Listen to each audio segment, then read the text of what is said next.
ਵਿਰੋਧੀਆਂ ਦੇ ਤਿੱਖੇ ਵਿਰੋਧ ਤੋਂ ਬਾਅਦ ਪੰਜਾਬ ਸਰਕਾਰ ਦੇ ਵੱਲੋਂ ਇੱਕ ਵਾਰ ਫਿਰ ਤੋਂ ਯੂ ਟਰਨ ਲੈ ਲਿਆ ਗਿਆ ਹੈ। ਹੁਣ ਕਿਸ ਮਾਮਲੇ ਦੇ ਉੱਪਰ ਪੰਜਾਬ ਸਰਕਾਰ ਦਾ ਵਿਰੋਧ ਹੋਇਆ ਸੀ ਤੇ ਉਹਨਾਂ ਨੂੰ ਯੂ ਟਰਨ ਲੈਣਾ ਕਿਉਂ ਪਿਆ, ਕਿਸ ਮਾਮਲੇ ਉੱਪਰ ਯੂ ਟਰਨ ਆਇਆ, ਗੱਲਬਾਤ ਉਸ ਦੇ ਉੱਪਰ ਕਰਾਂਗੇ। ਨਾਲ ਹੀ ਨਾਲ ਗੱਲਬਾਤ ਕਰਾਂਗੇ ਸੁਖਪਾਲ ਖਹਿਰਾ ਦੀ, ਜਿਹੜੇ ਕਿ ਸੀਐਮ ਸਾਹਿਬ ਨੂੰ ਇੱਕ ਪੁਰਾਣਾ ਵਾਅਦਾ ਯਾਦ ਕਰਾਉਂਦੇ ਹੋਏ ਨਜ਼ਰ ਆਏ ਨੇ ਕਿ ਸੀਐਮ ਸਾਹਿਬ ਕਿਤੇ ਇਸ ਵਾਅਦੇ ਨੂੰ ਭੁੱਲ ਤਾਂ ਨਹੀਂ ਗਏ ਕਿ ਇਹ ਵਾਅਦਾ पूरा किया जाएगा या फिर नहीं। गल इस वादे की करांगे, नाल ही नाल गलबात करांगे राघव चड्डा दे सस्पेंशन दी, क्योंकि उन्होंने सदन विचों सस्पेंड किया गया। असल इस सस्पेंशन का कारण की है, क्योंकि बीजेपी अपना तर्क दे रही है तो राघव चड्डा आम आदमी पार्टी अपना तर्क दे रही है। आखिर इस सस्पेंशन का असल कारण की है, गलबात उस कारण के उपर भी करांगे। तो नाल ही नाल गलबात करांगे कांग्रेस छड्ड के बीजेपी च गए अते प्रधानगी की कुर्सी के उपर काबज होए सुनील जाखड़ दी, जिन्हां दे वल्लों कांग्रेस नूं एक बड़ा झटका दिता गया, कांग्रेस नूं एक बड़ी सट मारी गई है। किस संदर्भ दे विच इह सट मारी गई है कि कांग्रेस इस सट लई तैयार सी कि कांग्रेस इस सट तो उभर पाएगी या फिर नहीं। गलबात इस दे उपर भी। सत श्री अकाल, मैं लखविंदर सिंह मान ते तुसीं देख रहे हो लुकवा सच। इन्हां खबरों के उपर विस्तार के नाल चर्चा करने के लिए मैं नाल ने डॉक्टर SP सिंह। सब तो पहला स्वागत करिए डॉक्टर साहब, स्वागत है जी प्रोग्राम च। शुक्रिया जी। डॉक्टर साहब, आम तौर पर जेकर कार्यकाल आम आदमी पार्टी है देखिए, मान सरकार का देखिए तो बड़ी जल्दी वो यू टर्न लै लैंदे ने। हुण नवां मुद्दा कल एक ठेके नूं लैके शुरू होया सी, जिस तो बाद विरोधियों के निशाने ते वो ठेका आ गया सी जिन्हां नूं कि वोमेन फ्रेंडली ठेका कहा गया सी। पहला ठेका पंजाब दे विच जो औरतां लई खोलिया गया सी, उस दे उपर तिखी आलोचना हुई, पंजाब सरकार दी किरकिरी हुई, जिस तो बाद यू टर्न आया। किवें देख रहे हो कि ये फैसला पहला सोच विचार तो बाद नहीं लेना चाहिए सी, ਜਾਂ ऐसी ਕਿਹੜੀ मजबूरी सी सरकार दी कि उन्हां नूं औरतां लई भी ठेका खोलना पिया? किवें देख रहे हो इस पूरे मामले नूं, किवें देख रहे हो सरकार दे यू टर्न?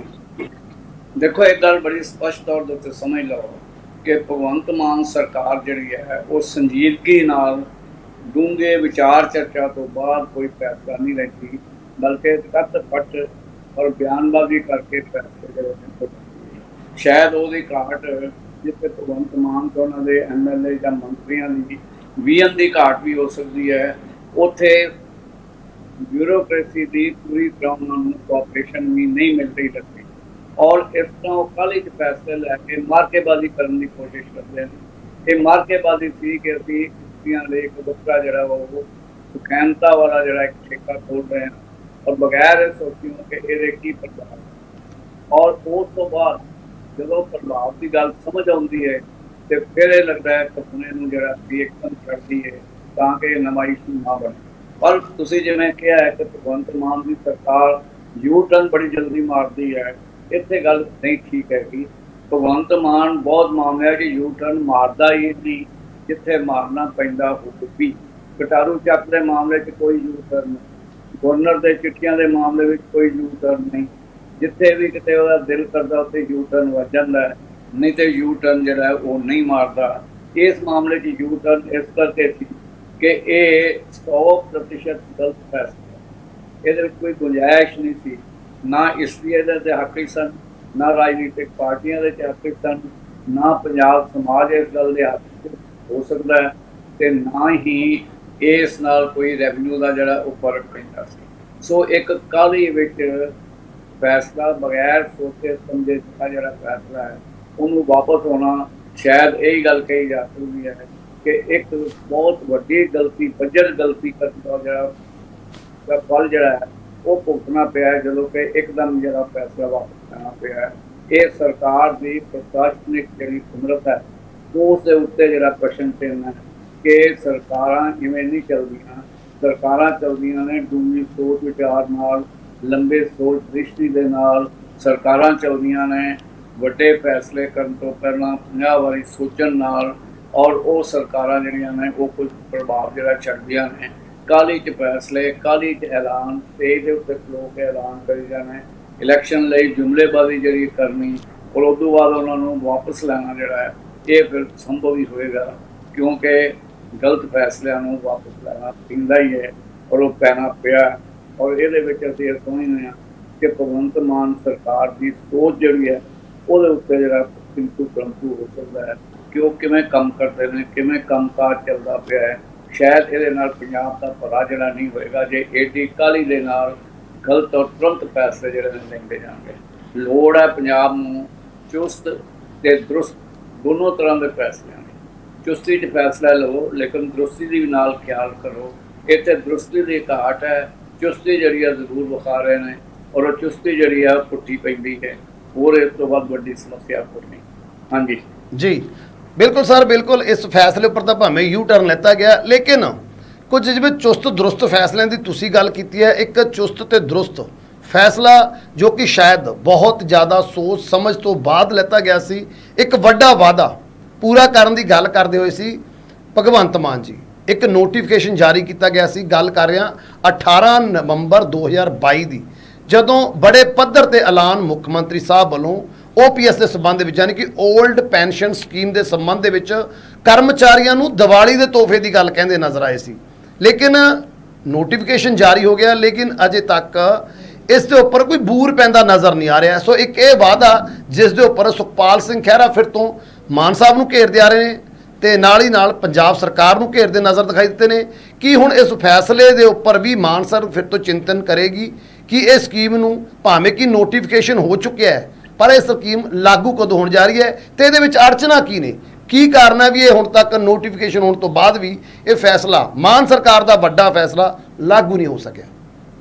ਦੇਖੋ ਜਿਵੇਂ ਪਹਿਲਾਂ ਗੱਲ ਕਹੀ ਹੈ ਕਿ ਚੁਸਤੀ 'ਚ ਲਿਆ ਗਿਆ ਫੈਸਲਾ ਸੀ, ਬਗੈਰ ਸੋਚ ਸਮਝੋ, ਬਗੈਰ ਇਸ ਦੇ ਜਿਹੜੇ ਨੇ ਉਹ ਆਰਥਿਕ ਪੱਖਾਂ ਨੂੰ, ਬਗੈਰ ਇਸ ਦੇ ਵਿੱਚ ਕੇਂਦਰੀ ਸਰਕਾਰ ਦੀ ਨੀਤੀ ਨੂੰ ਔਰ ਸਾਰੇ ਭਾਰਤ ਵਿੱਚ ਜਿਹੜੀ ਸਕੀਮ ਚੱਲ ਰਹੀ ਹੈ ਉਹਦੇ 'ਚ ਜਿਨ੍ਹਾਂ ਪ੍ਰਾਂਤਾਂ ਨੇ ਇਸ ਸਕੀਮ ਨੂੰ ਬਦਲਣ ਦੀ ਕੋਸ਼ਿਸ਼ ਕੀਤੀ ਸੀ ਉਹਦੇ 'ਚ ਭਾਰਤ ਸਰਕਾਰ ਨੇ ਸਹਿਯੋਗ ਨਹੀਂ ਦਿੱਤਾ, ਜਿਸ ਕਰਕੇ ਉਹ ਕਿਤੇ ਵੀ ਲਾਗੂ ਨਹੀਂ ਹੋ ਸਕੇ।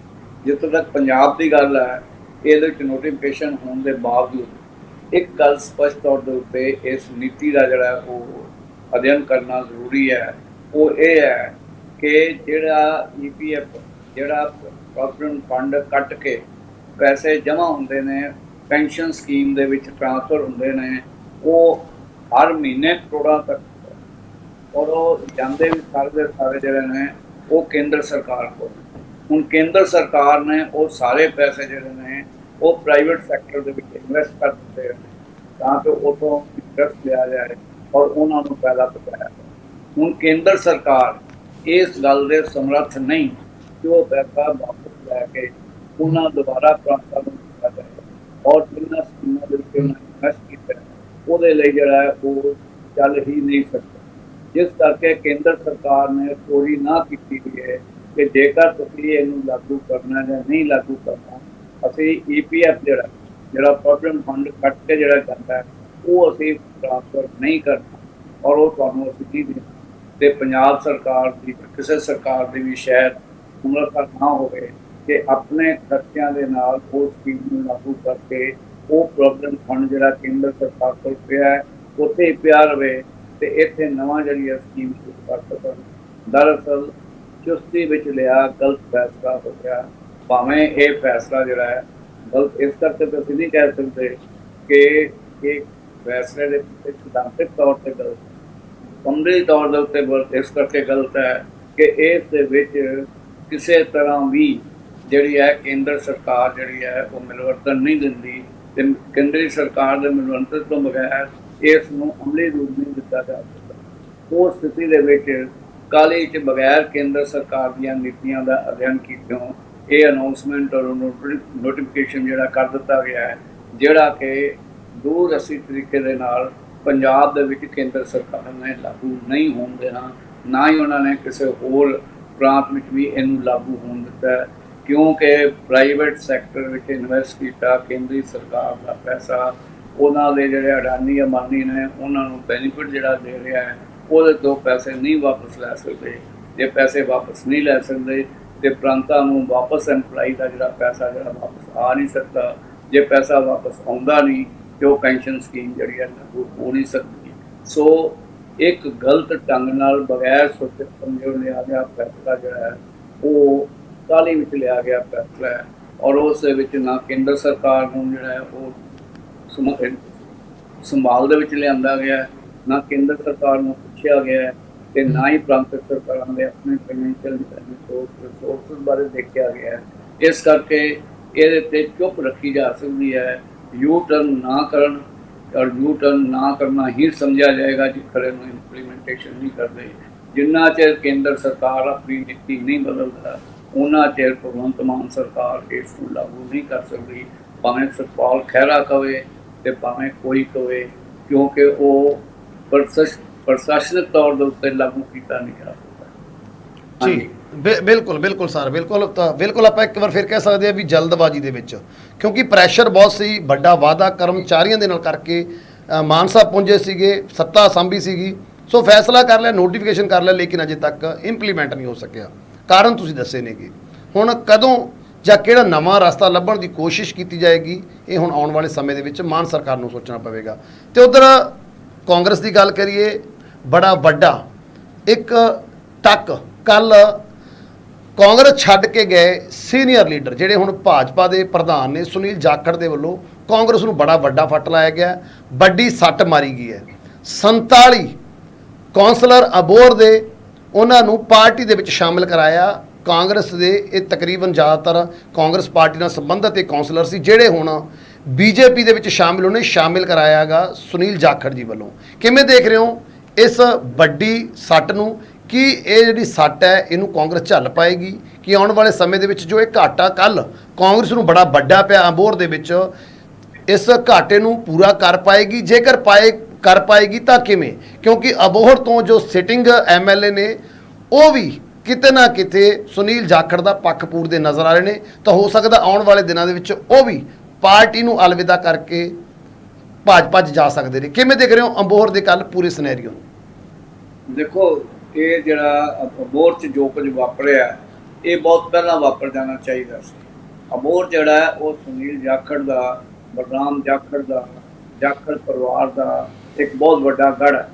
ਤੇ ਜੋ ਕੋਈ ਸੁਨੀਲ ਜਾਖੜ ਠੀਕ ਕਰੇ ਜਾਂ ਗਲਤ ਕਰੇ, ਆਮ ਆਦਮੀ ਪਾਰਟੀ ਜਾਏ, ਬੀਜੇਪੀ ਜਾਏ, ਕਿਸੇ ਗੁੰਡਾ ਪਾਰਟੀ 'ਚ ਜਾਏ, ਉਹਦੇ ਨਾਲ ਇੰਨਾ ਕੁ ਲਾਇਲ ਜਿਹੜਾ ਵਰਕਰ ਹੈ ਨਾ ਕਿ ਉਹੀ ਫੈਸਲਾ ਉਹ ਕਰ।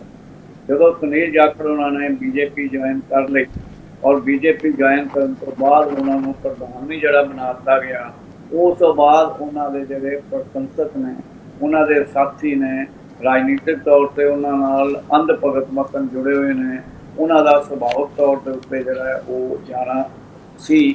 ਔਰ ਇਹ ਜੇ ਦੇਰ ਨਾਲ ਫੈਸਲਾ ਲਿਆ, ਸ਼ਾਇਦ ਇਸ ਕਰਕੇ ਦੇਰ ਹੋ ਗਈ ਕਿ ਜਿੰਨਾ ਚਿਰ ਸੁਨੀਲ ਜਾਖੜ ਉਹਨਾਂ ਨੂੰ ਪ੍ਰਧਾਨ ਨਹੀਂ ਬਣਾਇਆ ਜਾਂਦਾ, ਉਹਨਾਂ ਚਿਰ ਉਹਨਾਂ ਨਹੀਂ ਕੀਤਾ। ਦੂਜੀ ਗੱਲ ਤੁਸੀਂ ਕੀਤੀ ਐਮਐਲਏ ਉਹਨਾਂ ਦਾ ਆਪਣਾ ਭਤੀਜਾ, ਉਹ ਇਸ ਕਰਕੇ ਨਹੀਂ ਜਾ ਰਿਹਾ। ਵੈਸੇ ਤਾਂ ਬੀਜੇਪੀ ਵਿੱਚ ਹੀ ਸਮਝਿਆ ਜਾਣਾ ਚਾਹੀਦਾ, ਜਾਂ ਉਹ ਇਸ ਕਰਕੇ ਨਹੀਂ ਰਿਹਾ ਕਿ ਜੇ ਉਹ ਚਾਹੁੰਦਾ ਹੈ ਤੇ ਫਿਰ ਉਹ ਅਨਅਟੈਚਡ ਮੈਂਬਰ ਨੂੰ ਡਿਫੈਕਟ ਕਰਦਾ ਹੈ ਤੇ ਉਹਦੀ ਮੈਂਬਰਸ਼ਿਪ ਜਿਹੜੀ ਇੱਥੋਂ ਜਾਂਦੀ ਹੈ, ਡਿਫੈਕਸ਼ਨ ਜਿਹੜਾ ਬਿੱਲ ਹੈ ਉਹਦੇ ਕਰਕੇ। ਸੋ ਇਸ ਕਰਕੇ ਉਹਨੂੰ ਮੰਨਣਾ ਚਾਹੀਦਾ ਕਿ ਉਹ ਬੀਜੇਪੀ ਦਾ ਹੀ ਐਮਐਲਏ ਹੈ। ਉਹ ਵੱਖਰੀ ਗੱਲ ਹੈ ਕਿ ਕਾਗਜ਼ਾਂ ਵਿੱਚੋਂ ਜਿਹੜਾ ਉਹ ਕਾਂਗਰਸ ਦਾ ਜਿਹੜਾ ਉਹ ਰਹੇਗਾ। ਸੋ ਇਹਨੂੰ ਕੋਈ ਅਚਨਚੇਤ ਖਬਰ, ਇਹਨੂੰ ਕੋਈ ਬਹੁਤ ਵੱਡਾ ਝਟਕਾ ਵੀ ਮੰਨਿਆ ਨਹੀਂ ਜਾ ਸਕਦਾ। ਇਹ ਸੁਭਾਵਿਕ ਤੌਰ 'ਤੇ ਕੁਝ ਲੀਡਰ ਜਿਹੜੇ ਨੇ ਪ੍ਰਭਾਵਸ਼ਾਲੀ ਆਪਣੇ ਖਿੱਤੇ ਦੇ ਜਦੋਂ ਵੀ ਕਿਤੇ ਜਾਂਦੇ ਨੇ, ਆਪਣੇ ਨਾਲ ਵੱਡੀ ਗਿਣਤੀ ਵਿੱਚ ਲੈ ਜਾਂਦੇ ਨੇ। ਅਬੋਹਰ ਦੇ ਵਿੱਚ ਬੀਜੇਪੀ ਜਿਹੜੀ ਹੈ ਸੀ ਉਹ ਪਹਿਲਾਂ ਹੈ ਹੀ ਸੀ। ਬੀਜੇਪੀ ਦੇ ਕੌਂਸਲਰ ਤੇ ਕਾਂਗਰਸ ਦੇ ਕੌਂਸਲਰ ਸੁਨੀਲ ਜਾਖੜ ਕਰਕੇ ਜਦੋਂ ਚਲੇ ਗਏ ਤੇ ਗਿਣਤੀ ਜ਼ਰੂਰ ਬਹੁਤ ਵੱਡੀ ਲੱਗਦੀ ਹੈ ਕਿ 50 ਦੇ ਵਿੱਚੋਂ 47 ਗਏ ਨੇ, ਲੇਕਿਨ ਸੁਭਾਵਿਕ ਤੌਰ 'ਤੇ ਤੀਜੀ ਪਾਰਟੀ ਉੱਥੇ ਹੈ ਹੀ ਕੋਈ ਨਹੀਂ। ਇਸ ਕਰਕੇ 100% ਹੀ ਜਾਣ ਵਾਲੀ ਹੈ। ਸੋ ਇਹ ਇੱਕ ਸਧਾਰਨ ਵਰਤਾਰਾ ਹੈ ਜਿਹੜਾ ਡਿਫੈਕਸ਼ਨ ਤੋਂ ਬਾਅਦ ਕਿਸੇ ਇੱਕ ਲੀਡਰ, ਜਿਹੜਾ ਵੱਡਾ ਲੀਡਰ ਉਸ ਖਿੱਤੇ ਦਾ ਹੋਵੇ, ਉਸ ਕਰਕੇ ਵਾਪਰਦਾ ਹੁੰਦਾ ਹੈ। ਇਹਨੂੰ ਧਮਾਕਾ ਨਹੀਂ ਗਿਣਨਾ ਚਾਹੀਦਾ, ਇਹਨੂੰ ਇੱਕ ਘਟਨਾ ਗਿਣਨੀ ਚਾਹੀਦੀ ਹੈ। ਔਰ ਉਹ ਘਟਨਾ ਜਿਹੜੀ ਸੁਭਾਵਿਕ ਤੌਰ 'ਤੇ ਵਾਪਰਨੀ ਸੀ ਉਹ ਵਾਪਰ ਗਈ।